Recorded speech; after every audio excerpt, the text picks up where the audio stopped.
하겠습니다. 코로나를 조심합시다. 네. 요즘 뭐 코로나 바이러스 때문에 뭐 완전히 말이 아닌 시대를 지금 살아가고 있는 것 같습니다. 여러분 조심하시고 건강 조심하십시오. 여러분들이 코로나 바이러스 혹시 확진자가 이 자리에 나오면 어떻게 될지 상상이 좀 안 되는 것 같습니다. 웃을 일이 아닌데요, 그죠? 혼자 웃고 있습니다. 여러분들 스포츠 하면은 어떤 생각이 떠오르십니까? 여러분들에게 있어서 너는 어떤 스포츠 좋아해? 그리고 스포츠라고 하는 단어를 딱 들었을 때 여러분들은 어떤 종목의 스포츠가 이렇게 생각나십니까? 저는 뭐 보통 스포츠 하면 생각나는 거는 그냥 저희가 뭐 하계, 동계, 올림픽 할 때 이렇게 종목 가운데 나오는 뭐 이 정도의 스포츠들을 보통 우리는 생각하는 것 같습니다.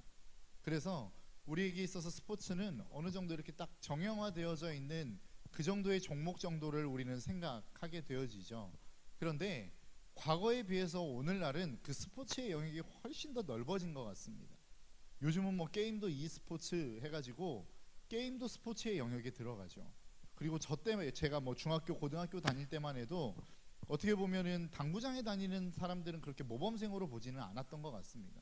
지금도 뭐 어르신들의 눈에는 그렇게 보이실지는 모르겠지만 당구장이 그렇게 꽤 뭐 괜찮은 그런 모습은 아니었던 것 같아요. 그런데 요즘은 뭐 당구 하면은 큐 스포츠다 해가지고 스포츠의 영역으로 들어가는 것들을 보게 되어집니다. 그러니까 과거에 비해서 오늘날에는 스포츠라고 인정받지 못했던 것들이 많이 인정받아지는 경우들이 참 많이 있게 된 겁니다. 그리고 과거에 어떠한 격투기, 타격 스포츠로 하면 권투나 뭐 펜싱 뭐 이 정도가 전부였던 것 같습니다. 그런데 요즘은 어떻습니까? 뭐 UFC 같은 게 나와가지고 이거는 뭐 스포츠라고 해야 될지 진짜 아니면 싸움이라고 해야 될지 모를 정도로 잔인함을 나타내는 이런 것들까지도 스포츠의 영역에 들어간다라고 이야기를 하고 있습니다. 그런데 여러분 한번 생각해 보십시오. 우리가 권투부터 시작해서 어떤 다른 사람들을 타격하는 어떤 격투기 스포츠 같은 것들을 보면 우리가 그 스포츠를 볼 때에 승패가 언제 결정이 됩니까? 누가 누군가를 막 때려가지고 한 사람이 딱 다운이 되거나 아니면 시간이 다 흘러서 많이 때린 사람들을 우리는 보통 승리자라고 이야기를 합니다. 그런데 전문가들은 무엇이라고 이야기하냐면 이 격투기의 승패는 그 전에 이미 치고받기 이전에 먼저 승패가 결정이 된다라는 거예요. 언제 결정이 납니까? 눈싸움 할 때 난답니다.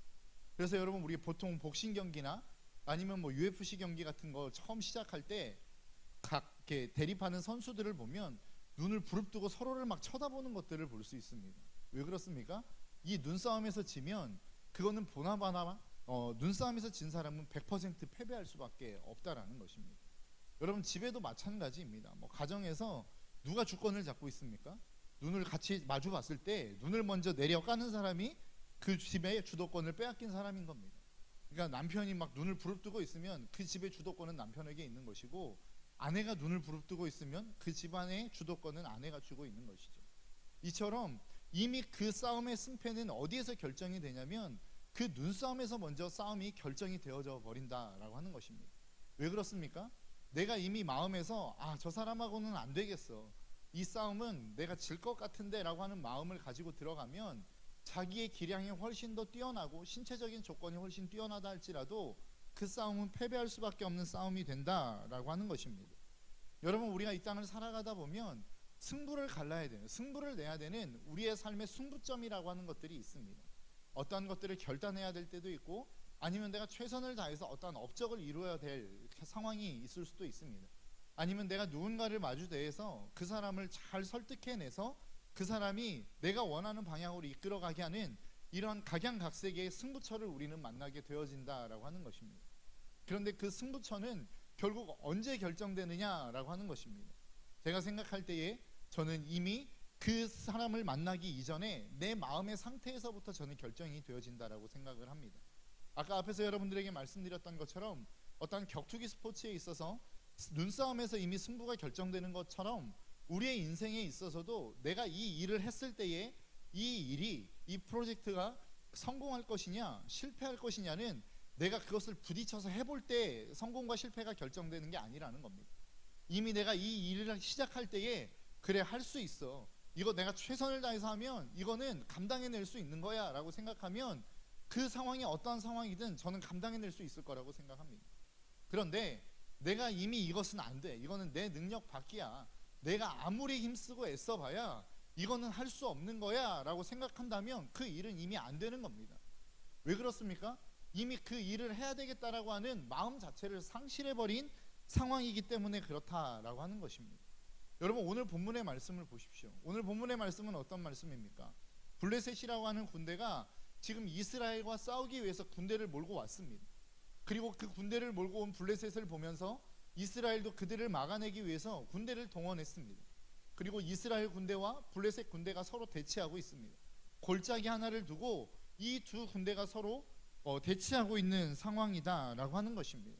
그런데 이 군대의 싸움, 이 지금의 싸움, 이 지금의 대립은 누구와 누구와의 싸움이냐면 하나님의 백성과 하나님의 백성이 아닌 다른 이방 민족과의 싸움인 것입니다. 여러분, 한번 생각해 보십시오. 부모님에게 있어서 그 인생의 주인공이 누구입니까? 제가 봤을 때는 자녀인 것 같습니다. 아무리 자기의 삶을 중요하게 여긴다 해도 부모님은 자녀를 떠나서는 그 인생을 논할 수 없는 것 같습니다. 그래서 부모님에게 있어서의 주인공은 항상 자녀들인 것 같습니다. 그래서 자녀들에게 초점이 맞추어져 있고 무엇을 하든 일을 하든 잠을 자든 건강을 하든 이 모든 것들은 자녀의 어떠한 행복과 건강과 성공을 위한 이 모든 것에 초점이 맞추어져 있는 것 같습니다. 그런 의미에서 보면 부모님에게 있어서 어떠한 그들의 삶의 주인공은 자녀가 되는 게 맞는 것 같습니다. 그런 관점에서 본다면 여러분, 오늘 이 블레셋과 이스라엘과의 전쟁에 있어서 주인공은 누가 되어야 되는 것입니까? 이스라엘이 되어야 되는 것입니다. 이스라엘 민족, 오늘 본문의 이야기로 이야기하자면 사울과 이스라엘 군대가 주인공이 되어져야 되는 것이 저는 맞다라고 생각합니다. 그런데 여러분, 오늘 본문의 말씀 1절부터 11절까지의 말씀 가운데 여러분, 지금 누가 주인공처럼 보여지십니까? 바로 골리앗이 주인공처럼 보여집니다. 여러분, 왜 이런 일들이 일어날까요? 하나님의 백성에게 있어서, 하나님에게 있어서 이 성경을 하나님이 썼다라고 이야기하지 않습니까? 하나님의 감동에 의해서 썼다라고 하는 것은 결국은 하나님에 의해서 쓰여졌다라는 이야기 아닙니까? 그러면 하나님에게 있어서 하나님의 주인공은 누가 되어야 됩니까? 하나님 자신도 되어야 되지만 이 세상의 사람들로 이야기하자면 하나님의 백성들이 이 모든 이야기의 주인공, 핵심이 되어야 되는 게 맞는 것 아닙니까? 그런데 왜 오늘 본문의 말씀에서는 이스라엘 백성, 사울 외에 다른 이방 민족의 한 사람이 그렇게 부각이 되고 있는가라고 하는 것입니다. 왜 그럴까요? 저는 이것이 바로 우리의 삶과 밀접한 관계가 있다라고 생각합니다. 여러분, 우리의 인생 속에는 분명히 누군가가 됐던, 어떤 사람이 됐던, 어떤 환경이 되었던 골리앗이 분명하게 존재합니다. 그 골리앗으로 인하여 우리는 우리의 삶을 참 어려운 삶을 살아갈 수밖에 없다라고 생각하는 그러한 골리앗들을 날마다 우리는 우리의 삶 속에서 만나며 살아가게 되어진다는 것이죠. 여러분 가운데도 그런 사람들이 있지 않습니까? 내가 아무리 해도 쫓아갈 수 없는 그 어떤 사람, 내가 아무리 노력하고 내 인생의 모든 것들을 다 내어 던져도 그 사람은 이겨낼 수 없는 그러한 사람들이 있지 않습니까? 그게 바로 골리앗이라는 겁니다. 우리의 인생 가운데 그러한 골리앗이라고 하는 장수가 분명하게 존재한다라는 거예요. 여러분들에게도 그러한 사람들이 존재하지 않습니까? 여러분들의 가정이 되었던, 직장이 되었던, 학교가 되었던 정말로 나를 힘들게 하고 괴롭게 하는데 내가 내 힘으로 절대 이길 수 없는 그 어떤 사람이 여러분들의 인생 가운데 존재하잖아요. 그게 바로 골리앗, 우리의 삶 가운데 분명하게 존재하는 골리앗과 같은 사람이라는 것입니다. 그런데 왜 그 골리앗이 오늘 본문에서 주인공처럼 등장하고 있는가라고 하는 것이죠. 그것은 바로 저와 여러분들의 모습이 그렇기 때문에 그렇습니다. 여러분들의 인생을 살아가시면서 여러분들의 인생 가운데 여러분들이 여러분들의 삶의 주인공처럼 느껴지십니까? 아, 이 인생은 내가 주인공이야. 그렇기 때문에 나는 이 땅 가운데서 참 행복하고 즐거운 삶을 살아 라고 이야기하시는 분들이 계십니까? 그렇지 않죠. 여러분들이 이 땅을 살아가면서 여러분들의 직장이 되었던, 여러분들이 삶을 살아가는 그 삶의 자리 속에 여러분들이 주인공처럼 느껴지며 살아가는 사람들은 별로 없을 거라고 저는 생각하게 되어집니다. 저도 그렇거든요. 그런데 왜 그러한 일들이 일어나는가라고 하는 거예요. 왜냐하면 우리의 삶 가운데 골리앗이 존재하기 때문에 그렇습니다. 나보다 더 장대한 사람, 나보다 더 큰 사람, 나보다 더 위대한 사람들이 우리의 삶 가운데는 항상 존재해 왔고 지금도 존재하고 있으며 앞으로도 존재할 것이기 때문에 그렇다라는 거죠. 그래서 오늘 본문에서 이 이야기하는 것, 골리앗이 주인공처럼 등장하는 것은 그것은 다른 그 어떠한 누구의 이야기도 아닌 우리의 삶의 이야기라는 거죠. 여러분들의 삶 가운데 정말로 여러분들의 인생을 괴롭게 하는 그 어떤 무엇, 그리고 그 어떠한 누구, 내가 넘볼 수 없는 그 사람, 그런데 그 사람이 지금 하고 있는 일이 무엇입니까? 하나님의 군대를 조롱하고 모욕하고 있다라는 거예요. 여러분, 우리가 이 땅을 살아가면서 잘 생각해 봐야 되는 것들이 있습니다. 그리고 고민하는 것들이 있습니다. 내가 예수 그리스도를 믿으면서도 불구하고 그 믿음 속에서 고민이 되어지는 모습들이 있어요. 그게 뭐냐면 하나님이 분명히 살아계시고 그 하나님이 나를 사랑하시고 그 하나님은 못하실 게 없는 분이라면 내 인생은 이 모양 이 꼴로 살면 안 되는 것 아닙니까? 내 모습이 이 모습 이대로 머물러 있어서는 안 되는 것 아니더냐라고 하는 거예요. 내가 적어도 믿지 않는 그 누구보다는 나아야 되는 것 아닙니까? 적어도 나보다 악한 그 누군가가 나보다 잘 되어서는 안 되는 것 아니겠습니까? 그런데 오늘날 우리의 현실을 바라보면 나보다 악한 사람들이 더 잘 사는 것들을 보게 되어지고, 나보다 믿음 없는 사람들이 이 땅을 더 떵떵거리며 살아가는 것들을 보게 되어진다라는 거예요. 그것이 믿음 생활하며 겪는 우리의 갈등이고 우리의 질문이 아닐까라고 하는 생각을 해봅니다. 그런데 그러한 일들이 우리 가운데 있을 때에 우리는 어떠한 모습으로 그 상황들을 바라봐야 되는가라고 하는 것입니다. 왜 그 사람들이 그렇게 이 땅 가운데 있을 때에 왜 우리는 그러한 초라한 모습으로 살아갈 수밖에 없는가라고 하는 것입니다. 우리는 보통 생각하기를 내가 지금 이 모양 이 꼴로 사는 것은 그 골리앗 때문이야 라고 생각할 수 있을지 모르겠습니다. 내가 지금 이렇게 힘들고 어려운 힘겨운 삶을 살아가는 것은 내 앞에 놓여있는 이 골리앗 때문에 나는 힘든 삶을 살아가는 거야 라고 생각한다라는 거예요. 그런데 여러분, 진짜로 그렇습니까? 여러분들의 인생이 골리앗 때문에 힘드십니까? 여러분들 앞에 있는 상황 때문에 힘드십니까? 여러분들을 괴롭히는 그 누군가 때문에 여러분들의 삶이 힘드십니까? 저는 그렇지 않다고 생각합니다. 만일 여러분들의 인생 가운데 힘들게 하는 그 무엇인가 조건과 상황이 사라지면 여러분들의 인생은 안 힘드실까요? 아니요, 그렇지 않습니다. 그것이 사라져도 여러분들의 인생은 여전히 힘들 겁니다. 왜요? 그것은 내가 지금 힘든 이 문제가 그 밖의 상황 가운데 있는 것이 아니기 때문에 그렇습니다. 나의 주어진 환경이 나를 힘들게 만드는 게 아니기 때문에 그렇다라는 거예요. 그럼 나를 힘들게 만드는 건 무엇입니까? 내 안에 있는 두려움 때문입니다. 여러분, 우리를 힘들게 하고 우리를 아무것도 못하게 하고 내 삶 가운데 주어진 하나님의 사명을 감당하지 못하게 하는 것이 무엇인 줄 아십니까? 그것은 두려움입니다. 상황이 나를 막는 것 때문도 아니고 그 무엇인가가 나를 괴롭히기 때문도 아니라 내가 그 상황과 환경 속에서 그것을 두려워하는 내 마음속의 두려움 때문에 그 하나님의 사명의 자리로 나아가지 못하는 거랍니다. 오늘 본문의 말씀을 보십시오. 오늘 본문 11절의 말씀이 뭐라고 이야기합니까? 사울과 온 이스라엘이 블레셋 사람의 이 말을 듣고 놀라 크게 두려워하니라. 이스라엘 백성들이 지금 싸울 의지가 없어요. 왜 없습니까? 그들의 마음 가운데 두려움이 임해버렸기 때문에 그렇습니다. 내가 어떤 상황이 되어도 저 골리앗과는 싸우면 안 돼. 싸우면 나는 무조건 질 수밖에 없어 라고 하는 이 마음이 이미 그 모든 이스라엘 백성, 사울을 비롯한 모든 이스라엘 군대의 마음속에 자리 잡았기 때문에 그렇다라는 거예요.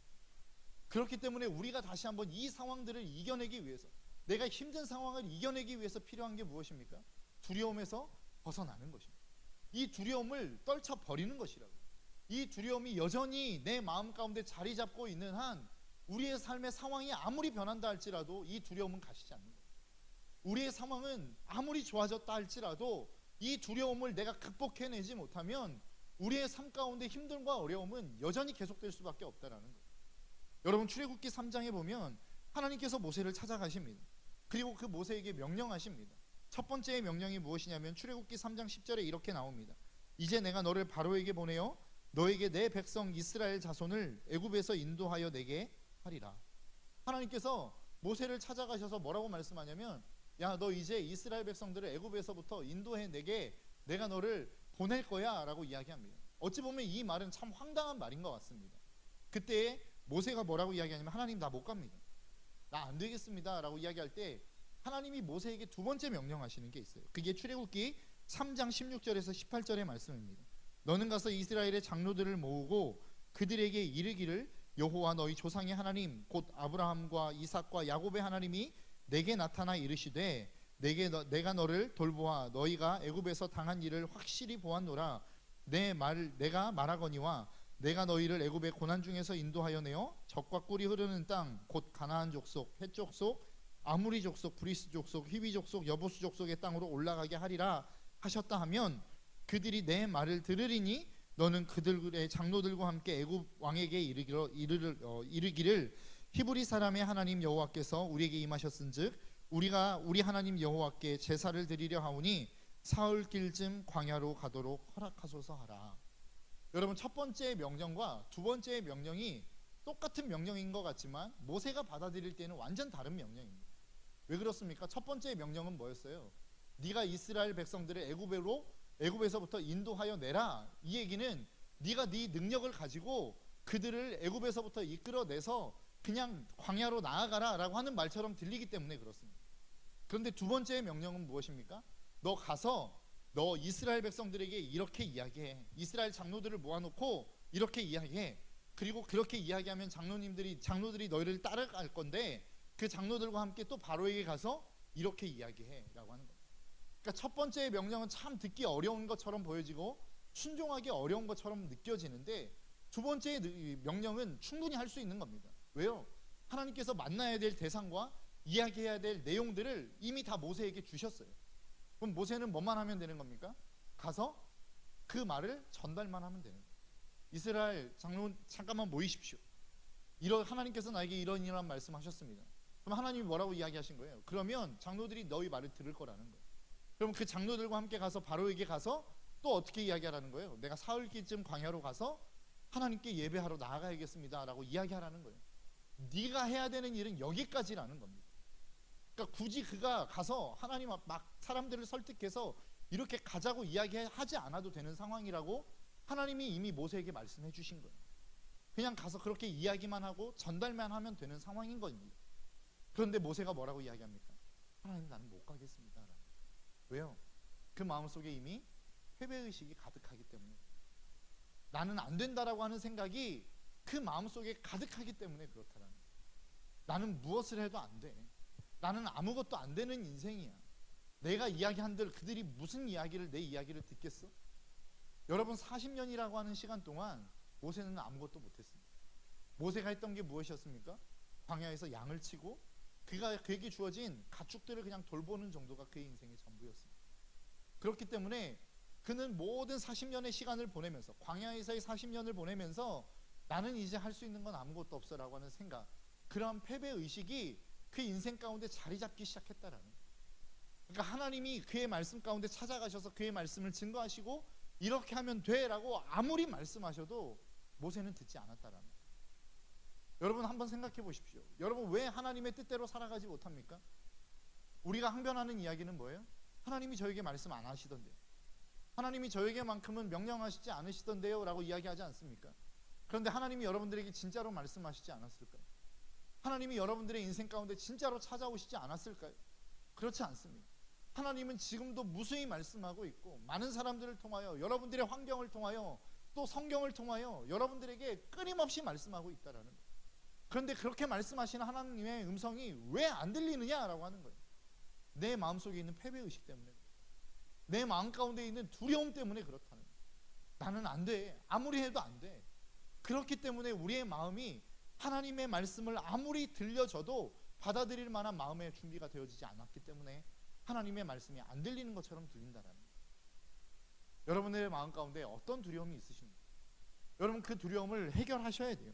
그 마음을 하나님 앞에서 해결하지 않으면 하나님이 여러분들의 인생 가운데 그 어떠한 역사들, 어떠한 일들을 이루시고자 하여도 여러분들의 그 두려운 마음들이 여러분들의 삶을 막는 것입니다.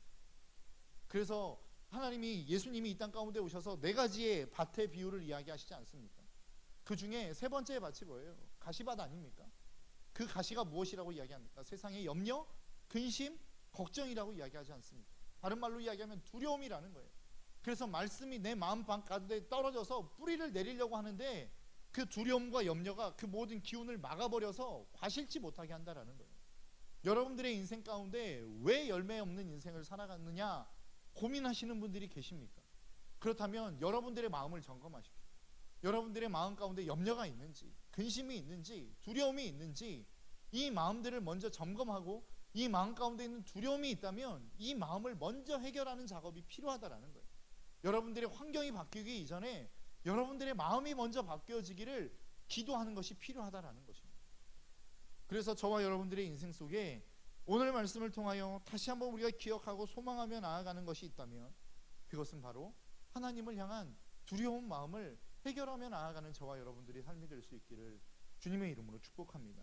여러분, 오늘 본문의 말씀에 이 거대한 골리앗이 이스라엘 군대 앞에서 이스라엘을 자꾸만 충동질합니다. 나하고 싸우자. 싸울 사람 나와봐라. 여러분, 남자는 무엇으로 살아가는 존재입니까? 자존심으로 살아가는 사람입니다. 아닙니까? 저는 그런 것 같습니다. 남자에게 있어서 자존심을 빼면 아무것도 없습니다. 남자는 시체입니다. 그래서 뭐 아무것도 없는데 괜히 허세 부리잖아요. 그리고 막 차 운전하고 가다가 길 못 찾고 막 1시간 동안 같은 자리 뺑글뺑글 돌면서도 옆에서 막 여자친구나 아내가 야, 길 좀 물어봐. 그러고 아, 나 다 안 되니까 막 이러면서 신경질 내면서 안 물어보잖아요. 왜 그렇습니까? 자존심 때문에 그런 거거든요.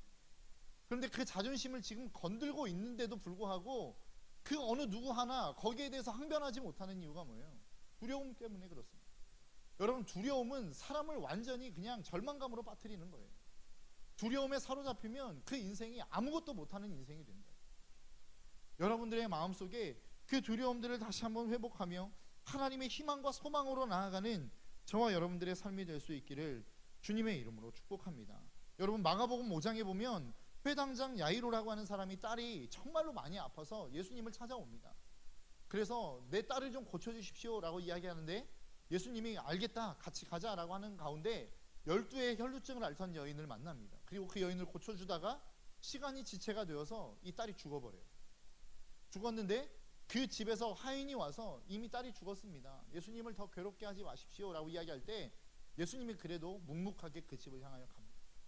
그 집을 향하여 갔을 때 그 집을 딱 문을 열고 들어가는 순간 그 집에 보였던 상황이 어떤 상황인 줄 아십니까? 많은 사람들이 앉아서 그 집에서 막 떠드는 일들을 합니다. 또 어떤 사람들은 막 통곡을 하기 시작합니다. 그때 예수님이 그들에게 한마디 합니다. 뭐라고 이야기하시냐면 이 아이가 죽은 것이 아니라 잔다라고 이야기해요.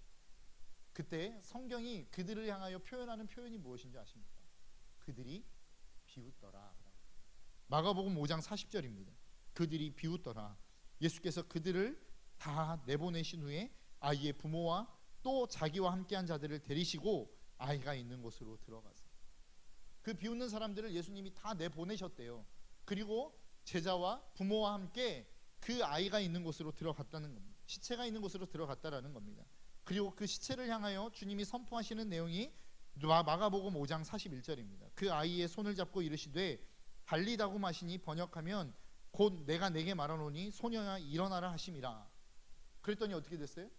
그 여자아이가 살아서 돌아다니기 시작했어요. 그런데 여러분 한번 생각해 보십시오. 어떤 게 더 이성적이고 어떤 게 더 논리적이고 어떤 게 사람들에게 더 이야기하기 좋은 상황인지를 여러분 한번 좀 생각해 보셨으면 좋겠어요. 예수님은 지금 통곡하고 있는 사람, 죽은 아이를 보고 통곡하고 있는 사람을 내보내셨어요. 그리고 아이를 살리셨습니다. 그런데 여러분, 어떤 그 사람들을 내보내기 더 쉬운 방법이 뭡니까? 일단 들어가서 아이를 살려내고 그 다음에 이 아이 살아난 거 봤지? 너희들 다 나가. 이렇게 하는 게 더 쉬운 것 아닙니까? 그런데 예수님의 상황은 반대적인 상황이라고요. 이미 죽은 것으로 알고 있는 사람들을 다 내보내버리셨어요. 다 비웃는 사람들을 내보내셨다고요. 그리고 난 다음에 아이를 살려내신 겁니다. 여러분, 먼저 아이를 살려냈다면 비웃음을 당할 필요 없는 거 아닙니까? 아이를 먼저 살려내고 이걸 보여줬다면 사람들이 그를 조롱하는 모습들을 경험하지 않아도 되는 거 아니에요? 그런데 왜 예수님은 굳이 그들을 먼저 내보내시고 난 후에 아이를 살렸는가라고 하는 것입니다. 저는 그게 우리의 마음의 상태를 이야기하는 거라고 생각합니다. 여러분, 하나님이 아무리 우리의 삶을, 우리의 상황을, 우리의 조건을 살리시고 좋게 만든다 할지라도 내 마음속에 여전히 비통한 마음, 여전히 애통해하는 마음, 여전히 두려워하는 마음이 있으면 그 하나님의 살리심을 잘 모를 수 있기 때문에 그렇습니다. 여러분, 하나님이 여러분들의 인생 가운데 함께 하신다라고 하는 이 믿음이 있으십니까? 다른 말로 이야기하면 지금 여전히 하나님이 여러분과 함께 하신다라고 여러분 믿으십니까? 그게 느껴지십니까? 내가 믿기는 하는데 느껴지지는 않으시죠? 왜 그렇습니까? 내 마음 가운데 그 하나님을 느끼게 하는 내 지식과 내 어떠한 실질적인 느낌을 가로막는 담이 있기 때문에 그렇습니다. 그런데 그 담이 뭐예요? 두려움이라는 거예요. 걱정이라는 거예요. 근심이라는 거예요. 그래서 믿음의 역사는 무엇입니까? 믿음이 내 안에 들어오면 가장 먼저 일어나는 믿음의 영역이 어디냐면 내 마음이라는 거예요.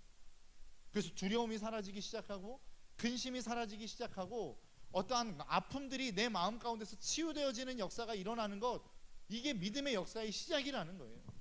우리는 늘 기도하면서 기대하고 소망하는 게 무엇입니까? 내 마음이, 내 상황이, 내 조건이 변화될 것들을 기대하며 나아가지 않습니까? 하나님, 내 상황을 이렇게 좀 바꿔주세요. 하나님, 내 조건을 이렇게 좀 바꿔주세요. 하나님, 내가 이런 모양으로 지금 살아가고 있는데 저런 모양으로 살아갈 수 있도록 좀 도와주세요. 우리는 이것들을 기대하며 하나님 앞에 믿음이라고 하고 나아가지 않더냐라고 하는 거예요. 그런데 진짜 믿음은 무엇입니까?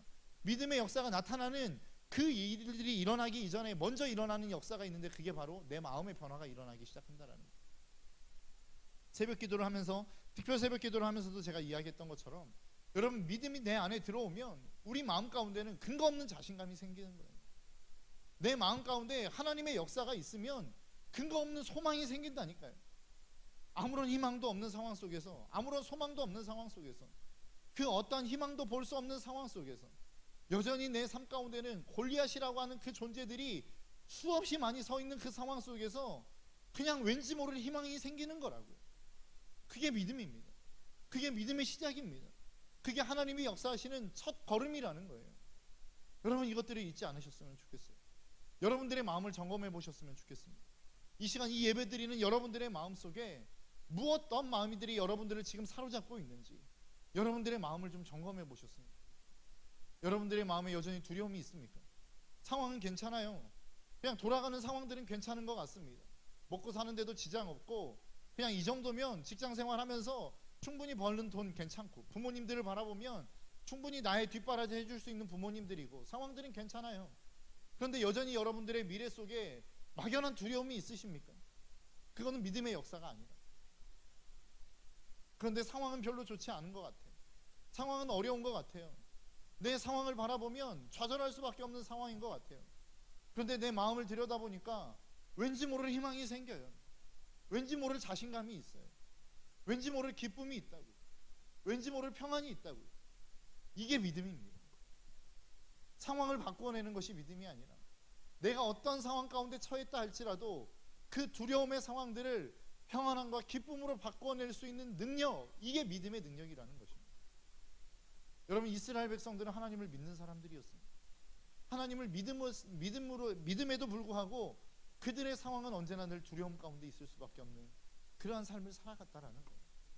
그렇기 때문에 오늘 성경은 그들의 마음에 주목하지 않는 거예요.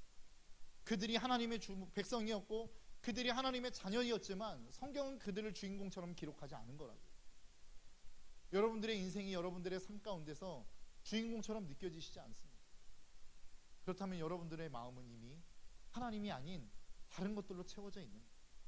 걱정과 근심과 두려움과 미움으로 채워져 있기 때문에 여러분들의 삶이 여러분들의 삶의 주인공처럼 느껴지지 않는 거라고요.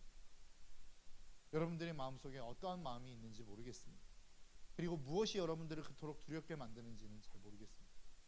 그러나 그 두려움을 해결하지 않고는 하나님의 역사를 볼 수 없다라는 사실을 저와 여러분들이 잊지 않으시기를 주님의 이름으로 축복합니다. 그럼 도대체 이 두려움들은 어떻게 이겨내야 될 것인가? 우리가 읽지는 않았지만 결국은 이것은 하나님을 바라보는 관점과 시선에서 나옵니다. 여러분들이 아무리 높은 자리에 올라가도 여러분보다 더 높은 사람은 언제나 존재할 것입니다. 여러분들이 아무리 좋은 상황을 만들어도 여러분들보다 더 좋은 상황을 겪고 있는 사람들을 또 여러분들은 만나게 되어질 거예요. 그러면 그 상황이 여러분들을 지탱해주는 그러한 힘의 원천이라고 한다면 여러분들보다 더 나은 상황 가운데 있는 사람들을 만나면 여러분들은 언제나 주눅들 수밖에 없습니다. 여러분들의 마음은 언제나 두려움에 또다시 휩싸일 수밖에 없다. 그러나 그 두려움에서 벗어날 수 있는 방법은 무엇입니까?